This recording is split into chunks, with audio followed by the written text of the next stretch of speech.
Hi and welcome to Cheekyricho Cooking's Satay Prawn cooked in a wok. The ingredients are in a recipe box below. There are quite a few of them, but once you've made the initial investment, it's really quite an economical meal. So let's get started. Okay, to wok over high heat, we add a bit of oil, our onions,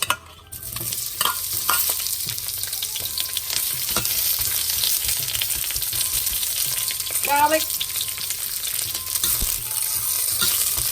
our ginger, just been grated, and our peanut butter, crunchy peanut butter.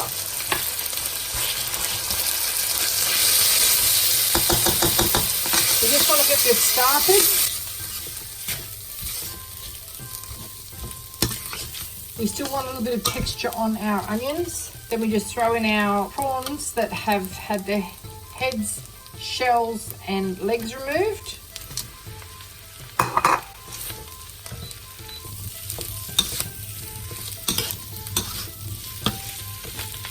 A Chinese rice wine, fish sauce, soy sauce, sesame oil, sweet chili sauce. You can put fresh chilies if you like.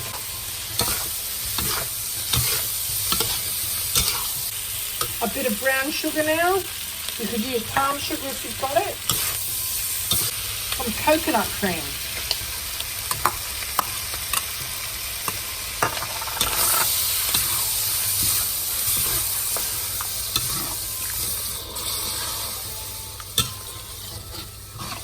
A little bit of chicken stock, fish stock if you have it.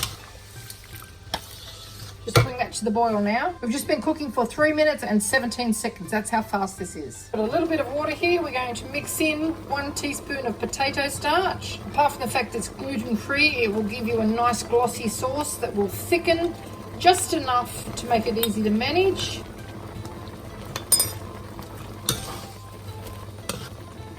And just dribble that over the top. Now that is ready to serve. Serve it with some steamed rice, some cauliflower rice. How quick was that? Less than 5 minutes. Hope you enjoyed this little cooking demonstration of Cheekyricho's Satay Prawns. If you would like to see more interesting recipes and ideas, just check out our Cheekyricho Cooking channel. And don't forget to please subscribe. And do come back and visit us again soon. We have so much more to show you and we're uploading lots of videos. And thank you very much for watching. Have a great day. And there you have it, Cheekyricho Cooking's Satay Prawns. Just have some of our sauce and some of our rice, then I'll try on our prawns. Incredibly hot, beautifully seasoned. You can taste the peanut and the garlic. The onions are still quite firm and crunchy. Just cooked, moist, tender, Australian seafood at its best. Thanks for watching.